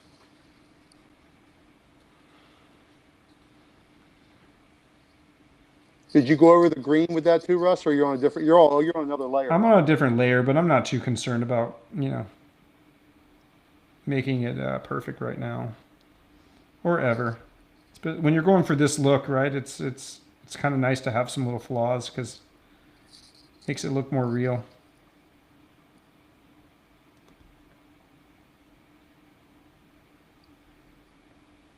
I don't know if anybody caught it. I'm telling on myself, but that's okay. But when I was writing, when we first started doing this, and I was writing seasons greetings, and I did the seasons with like, in a different font, and then the greetings in a different font. Remember that? Mm-hmm. I spelled seasons wrong. Did you? Well, I caught it, but I left the letter. I left the letter out. Actually, I left it out on purpose. I'm lying. No, I didn't. Which letter did you leave out? S? No, man. The end. It just said Caesars, and I started doing the S. It was like SEASO, and I started writing the S, and I was like, oh, now let's back it up. Nobody saw it. Nobody commented on it, so I just told on myself. But that's all right. And by the way, let me think. Yeah, no, I've never spelled anything wrong. The only Never? time I've ever done. Have you ever done done lettering wrong? Me? No. Spelled No. anything wrong on a tattoo? I haven't, no. I'm lucky. Happy to say I haven't. Knock on wood, right? Yeah, no, I haven't either, man. The only time, I've ever done it, in the very beginning, I would also get everybody to write out whatever it was on the release form too, and I remember one time I wrote this lettering. It was like a name or something, and there was some dates on it. And the dude came in a couple days later, mad as hell that something was wrong. And I'm like, hey man, I did it just like you wrote on it. And I'm thinking like, God damn, I spelled his grandmom's name wrong, And it wasn't that; it was the wrong date. And I'm like, bro, I don't know when your grandmom died. I wrote what you wrote. And he was like, no, man. And I looked at pulled up his release form, and he wrote down the wrong date. But that was the only time that I've ever had any kind of issue. It's a good But thing you had him write it down. well, yeah, man. Like, and a lot of times too, if it's in a foreign language and I'm unfamiliar with it, man, I'm only doing what you tell me. I'm sorry, man. I don't, if I'm not proficient in that language, I can't help you. I just do what you say, but I spell it like you give it to me. Right. Anyway. We could try some different layer modes here. This is currently set to darken. That's the way I have it on the on this What do you mean paper set to that I dark? set up. It's set to darken right now, just because that makes it look better on the paper texture. I'm talking about this background color. We can try multiply. Okay. Multiply is one that kind of works sometimes. Color burn, that looks terrible. What's Linear multiply? burn. What's that do? Multiply is kind of similar to darken in this case. It just looks a little bit like, I mean, you can see the paper texture through. That's one reason we have it. But there's, the way this paper is set up, there's textures on top and there's textures on the bottom. So, if we take all the texture away, you can kind of see what these brushes are doing a little bit more. Oh, They yeah. still have texture in them also. But when we add the other textured layers back in, See, to me, that looks legit, man. I like how that's a great. If you guys don't, and I'm not obviously getting any residuals off this, but you guys can look at that and just shit, man. You can tell right now that's a great set. That spit shade set. I mean, you could print that right off, and you're ready to go, man. this is a brush I haven't demoed today, but if you use these brushes down at the bottom, they say set to smudge in parentheses. These Yep. last few brushes there, any of those do something kind of special. So I've got this one called Running Blend, and then you put it on the smudge tool instead of the regular brush. And this is going to be a great blender for you. So you can come into something you've already painted and you can kind of pull it out like you have a water brush when you're spit shading. Whoa. And that's where you can kind of blend it out. But if you Let want, me you can... zoom in on that, Russ. Let me see. Let me do it with black so you can really see what I'm doing here. New layer. All right, so lay down some paint and then you switch to the running blend set to smudge. And you can fade it out like you would with a water brush. Now, if you go over it and go over it, does it do the same thing like the? You see what it's doing there?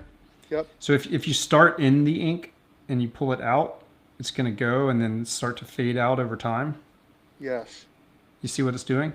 Of course. And then if you start outside of the ink and you go towards the ink, it's going to cut into it. It's going to take whatever color.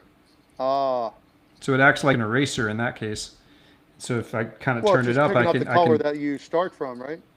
Yeah, I can push back into it. See. Now, if you go over And it has the that. part that you already did, the part that you already shaded, like on the bottom left over there, on the bottom part of the black. Yeah, I The can go bottom over left. that. I Yeah, can the go first this part that way. you did. Yep. Or I can go back. But if Yeah. you go over it, no. If you went over it again, like from the black, would it darken it up again and just take? Yeah. You can take it out farther that way. Like Yeah, if you were doing a exactly. watercolor painting? Yeah, exactly. It's really similar to actual spit shading there. Wow. And then let me turn off the paper texture so you can see the texture that's there. Man, that's like so how you brought that line up from the from the black straight up. You see all that you get there? Oh man. That's just the brush alone. That's not the paper at all. And then if I add the paper back in, I'm doing that. I'm using this is the top layer of paper that adds kind of like the sheen. Do you see it? Like adding the paper sheen, and this is the one that adds the shadow. And then the base is the photo of the paper. Oh, but yeah. all of those layers for the texture all work together as a system.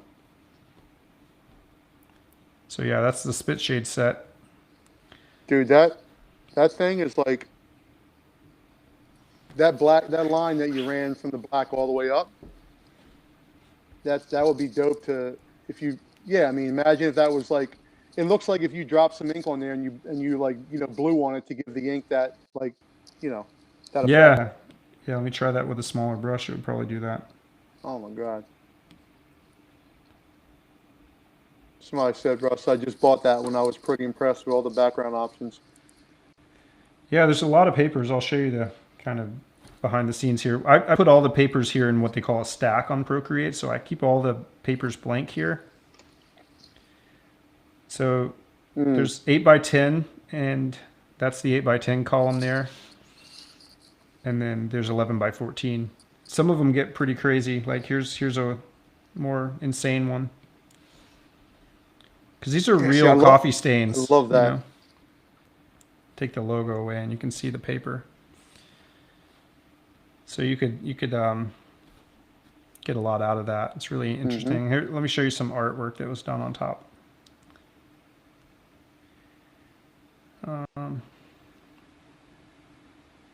Yeah, here's a piece that I did when I was kind of in like the testing phase.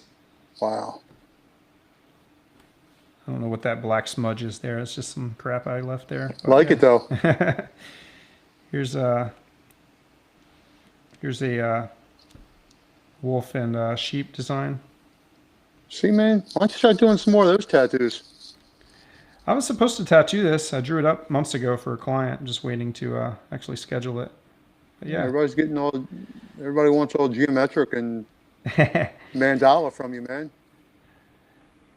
Here's some work that was done by Wes Holland. He works with me at Ink and Dagger. This was done with the spit shade set. I think I've got all of his layers. He's got a ton of layers here. Yeah, man. Imagine you could just print that off on a nice piece of paper, and it's like a nice art print. It would, yeah. If you want to print it on a textured paper, you'd probably want to take the paper color away, right, and just take it back to that. But you can always do that. So you just did what? Took the how'd you take the color of the paper off? I went to the bottom layer that says paper base and turn that off, and then I would actually go up here and turn off the textures on the top layer. So now it's just his painting. Yeah, see, I like the texture though. But I mean, if you're doing a print though, depends on what you're printing on, really. If you're printing on watercolor paper, you'd probably want to think about taking it off because you'd be printing texture on something that already has it. Yeah, that's how I roll though. Max it out, texture on texture. Here's one that was done by. If I got a portrait on my face, I'd get a portrait of a face on a face, and then I just would shut it down. It's brilliant. Yeah. This one was done by Holly Ellis. She made this using the spit shade set too. Let me see it. Zoom in on the. Let me see. Is it on your paper? Yeah, it's on my paper. Oh, okay.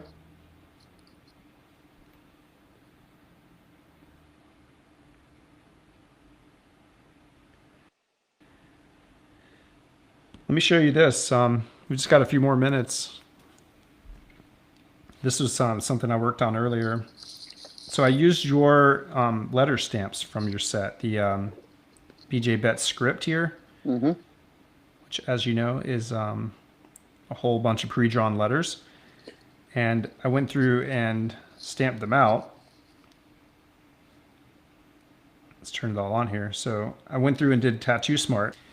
And one of the things I noticed just straight out of the box, like this M looked a little bit small to me. I don't know if you think maybe it's a little small compared to the rest of the letters. And didn't like how the A was sort of tilted different than the other letters. So that was kind of the first thing I messed with. And I went through and did a second pass here. And here I've gone through, letter by letter and adjusted them just to show how that's done. Let's say if I want to mess with the A. Let's mess with A. So I get on that layer and hit this arrow tool at the top, and that's going to bring up this this box. If you have it checked set on uniform and you drag from the corner, it will make the letter bigger or smaller. But if you switch to distort, then you can change the angle of the letter. And you can kind of drag it up, and you can get a lot of different letters out of that alone. That's one of the best things about having each letter in its own layer, right? Yeah, exactly. And then I had some places where like the stems overlapped and I need to go back and do some corrections and changes. So I rolled through and did a third pass and ended up here. Nice. And this is still your stamps right now. But I noticed that the tea that I chose was like way thinner than these teas. And I wasn't really sure, like, I'm still not sure how you actually made that tea. You'll have to show me like, how you could get that chisel top on it. Because every time I do them, they come out more like this with the brush pen, but maybe you can show me that. But the next thing I did was started doing my own draw overs. So I did some things where I like actually warped it. I did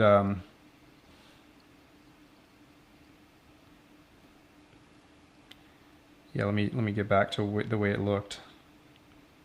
So it was like this, and then I went through and duplicated that layer. And I went to this tool here and I selected warp. And I started to mess with, I've got 2 layers showing there. Get rid of, okay, so I started to mess with warp like this, like, I don't know if you ever do that, but so I just fucked with it until I was happy and ended up there. Something like that. Oh, yeah. And I grabbed one of your filigree stamps and threw it in there and kind of made something work with that. And let's see what my 4th pass looks. So here I've got like, I've got the same thing, but I've just like lowered the opacity down so I could draw on top of it. And I went through and I tried 3 different brush pens. I tried brush pen 1 and I ended up there. So like I said, I couldn't get that chisel top with that one. Maybe you can. And then I went to brush pen 2 and ended up with this. I like that one. Thank you. And then I went to brush pen 3, and this one has that texture in the S. You see that? It's like a kind of a draggy texture. Yeah. And ended up there. Okay, now. Okay, go ahead. Sorry. So yeah, I mean they're all 3 different, obviously, but okay, so these now, were kind of my first kind of rough passes. So now, after we've been talking about this, and you've been, drawing and listening to me talk about this, looking at those 3, do you like them? Okay. Can you pick it apart and think what you do or don't like about it? Yeah, let me pick this one apart. Okay, so for me, like the big problem is that I didn't achieve that, that thick and thin from the pressure quite as well as I hoped to. Let's try the same brush. So, wait, gotta make a new layer here.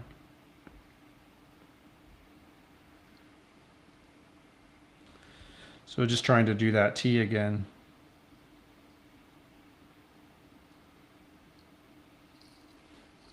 I know your hand's not sweaty still. Come on, loosen that thing up.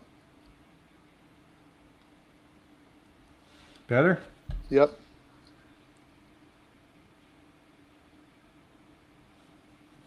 Yeah, I'm getting a little bit more dynamics in the size there, right? Yep. Yeah, the first one you did that on the left there, that T is a little too upright and just stiff. Okay. Compared to the new one, I'm saying. Yeah, that angle's a little better.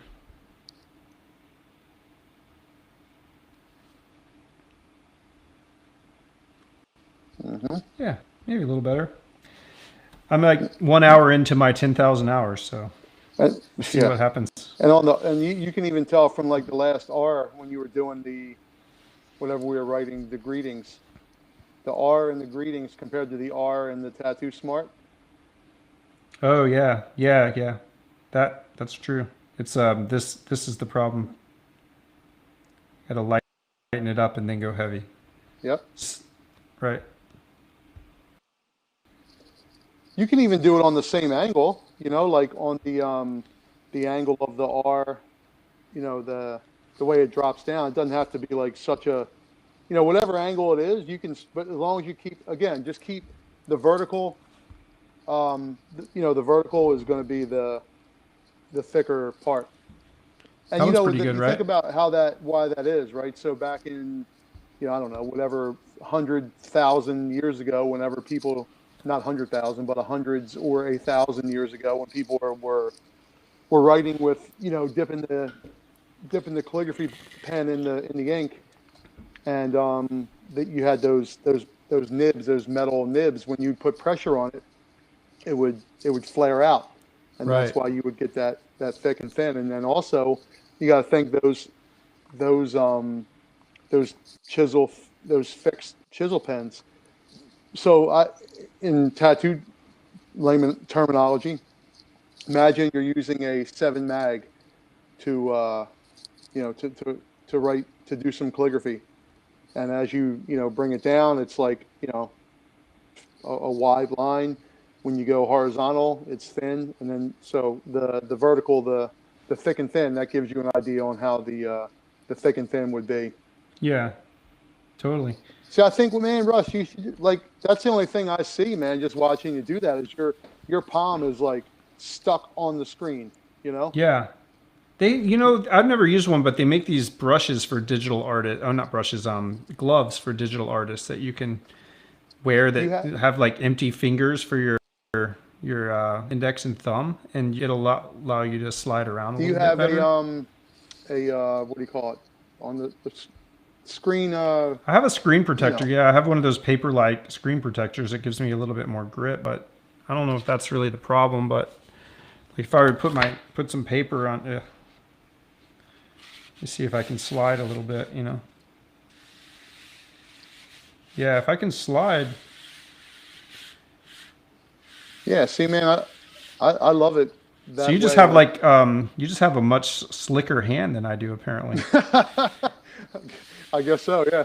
Yeah, that makes a difference because I've just got a piece of paper under my hand. But yeah, let me show you this one last little trick. I don't know if you know how to do this, but just because I want to fit this onto this card, there's a really super easy trick. So what you do is, let's just duplicate the one that we like the most. That's the And third one. yeah, this is this is actually the fourth one that I didn't show from before, but this is the one that I decided was the best one after I was done earlier, but now I hate it already. But so if you want to fit it to the card, you just hit the arrow tool, make sure that you're on uniform. And since you already have the four corners of the card in the image, but it's in perspective, sorry, I need to be off uniform. I need to be on distort. So now I'm going to drag the corner over to the corner and just repeat. What? This is actually something we covered in the last live stream with Mike Chambers. We used this to add his artwork to a book. That looks a little wide now, so I can push it back. Yeah, but still, man, I never knew that. And then switch it to uniform. You want to see it again? No, I got it, but I mean, I'm sure somebody You got would. it? Okay. Yeah, we'll do it again. Why don't you do it with the stamp?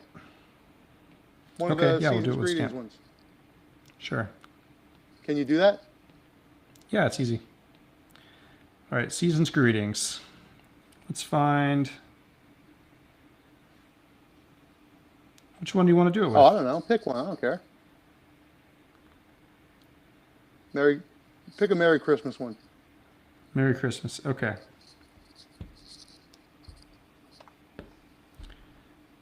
Merry Christmas. I think the first thing to do would be to get the sizing a little bit close. Right? Mm-hmm. And then you switch to distort and you drag the corners over. Match it up to the corners on the card. Dude, that's great.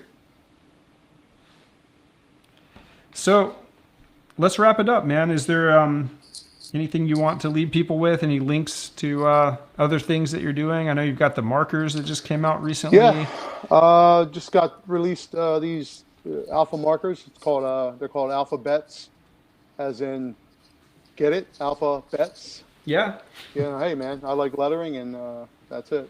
But Awesome. yeah, man, I wanted to do some markers. I got tired of using Sharpies and doing these Tombos and all this other stuff, so I just did my own. So I have like a watercolor one, an alcohol-based one, and then like a purple hectograph ink one. That's like your permanent one. Got my Formula 23, my black ink, and gray wash, and Formula 23 red, which is a great red. It's all powder, super good and solid.